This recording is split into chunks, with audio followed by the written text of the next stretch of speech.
Max just getting everything right today. Week 4 as a well, so far. Week 4. Except for the survivor pool, Mom. Yeah. We know I dominated there. The people know this.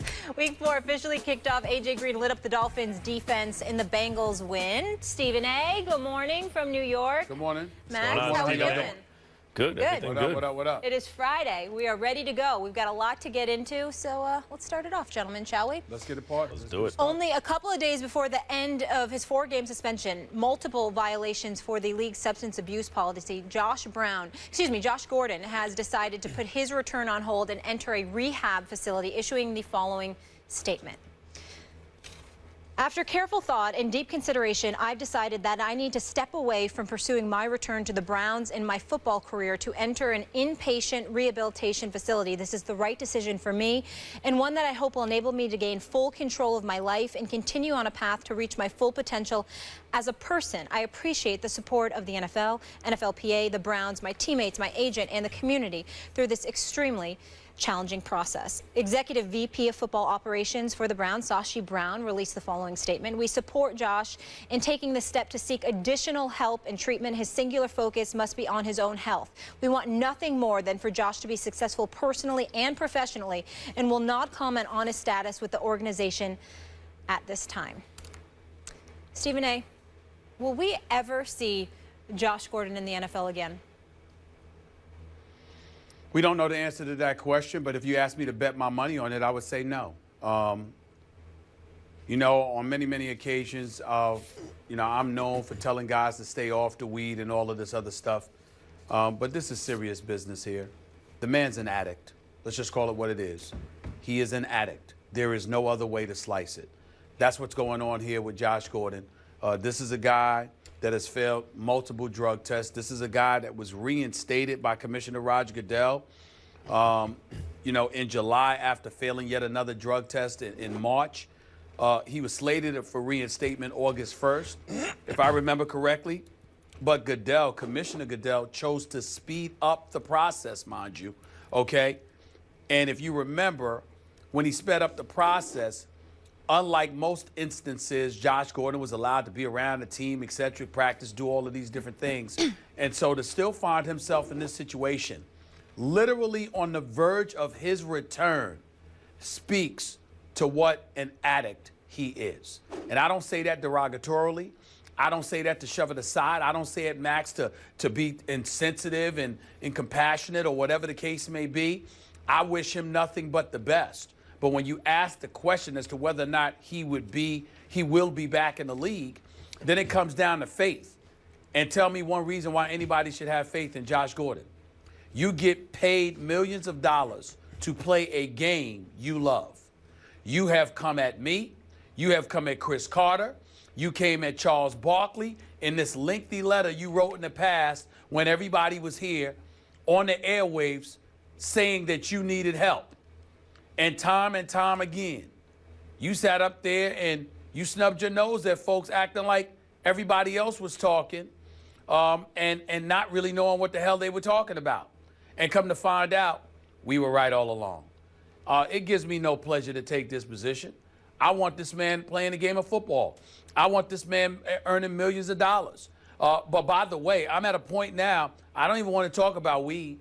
This is something different. It's got to be. There's no way on God's green earth you need to check yourself into an inpatient rehab facility if it's just marijuana we're talking about here. It's got to be more than this. This guy's got a problem. There is no way to look at this. I'm sad, but at the same time, I'm completely disgusted because I can only imagine what this guy went through to put himself in a position to become an NFL player, to earn millions of dollars, to have multiple 16-plus 100-yard seasons like he did the 1 year back in 2013, if I remember correctly. He hasn't played the game since December of 2014. He was suspended prior to that. He's a multiple-time offender.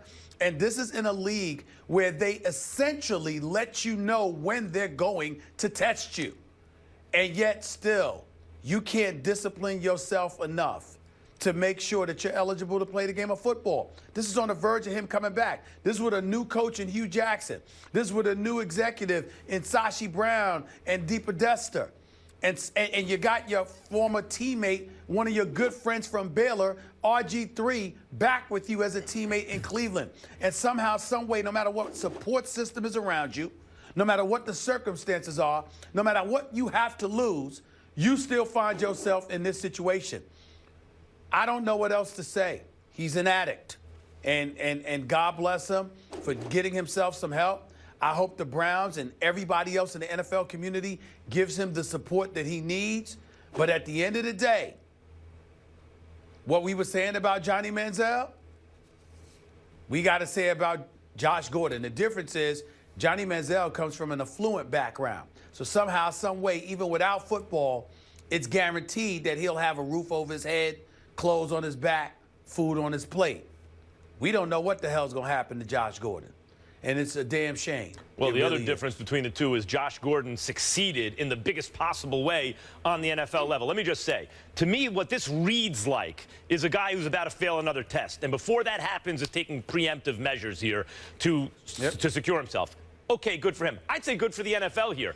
I don't like their drug policy. Why are they testing for marijuana in the first place? I brought this up many times. A league that's in bed with alcoholic beverage companies. They sell it, you know, during commercials, and they do business with them, but they test for weed when every objective study always says for the individual, certainly for society, alcohol is worse than weed, all that. I've said that many times on this show.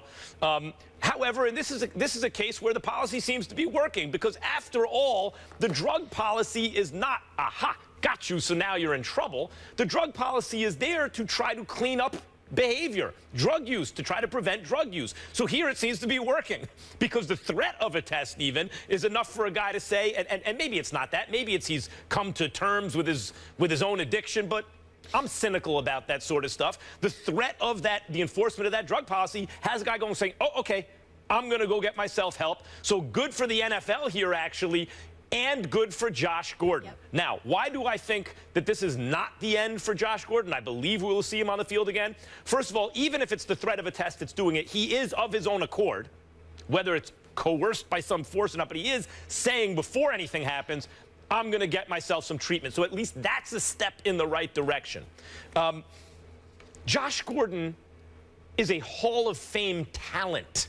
Why do I say Hall of Fame talent, Stephen A? Johnny Manziel, we were wondering, can it translate from college into the pros? Not everyone was so sure. He was not the first or second quarterback taken. Josh Gordon on the NFL level, just to give people a sense of who he is, because we talk a lot about outstanding receivers. And, you know, Alshon Jeffrey's an excellent receiver. There are lots of excellent receivers in the NFL that aren't quite on that Antonio Brown, Odell Beckham, you know, we just saw A.J. Green, Julio Jones level. Josh Gordon, when he was 22 years old, you mentioned it, 1,646 yards. When he was, 22, 1,646 yards in 14 games. That per game average yards per game of anyone who's played in the last 30-plus years is second to Calvin Johnson's best season. Overall, forget about age, but when you compare 22-year-olds to him, no other 22-year-old in the history of football went for 1,600 yards. None went for 1,500 yards. Number 2 on the list, Randy Moss, 1,413. Number 3 on the list, Larry Fitzgerald, 1,409. This man went for 1,646 at the age of 22 in 14 games. He is an otherworldly, I bring up Odell Beckham kind of talent, Julio Jones. He's that level talent. And when you have that level talent, and you do have enough of a support system around you to say, to try to protect you, and you yourself are voluntarily checking yourself into treatment, and you're still only 25 years old, you'll make your way to a football field again. Oh, stop it. Don't give me that nonsense about him voluntarily. He's, like you said earlier, you alluded to it. He probably knew he was going to fail another test, okay? Because it's not just the weed. I didn't even bring up the lean. It's that you know, that like liquid heroin stuff that's been put out there that's in these desolate and disenfranchised neighborhoods that's killing our youth right now. Let's not forget that. We can't put it past Josh Gordon that he was on something like that. We don't know. They haven't given us the specifics, but I refuse to believe that this man is just on weed. I refuse to believe it. It's got to be something deeper than that. This man has now cost himself tens of millions of dollars. I told you months ago when we brought up the subject of Josh Gordon, everybody was talking about how great he is, and I sat back and I said, do you know whether or not he's going to be available? Because the best ability is availability.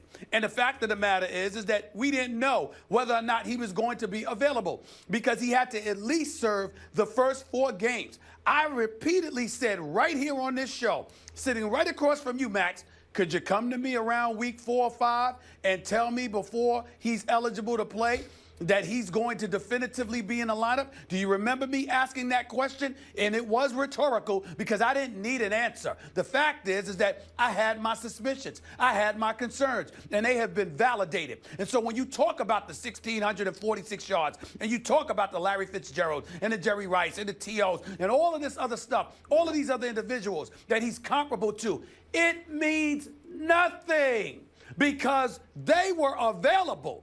This dude, we don't know where he's going to be. Hell, we don't know where he was. Look, he obviously has a drug problem.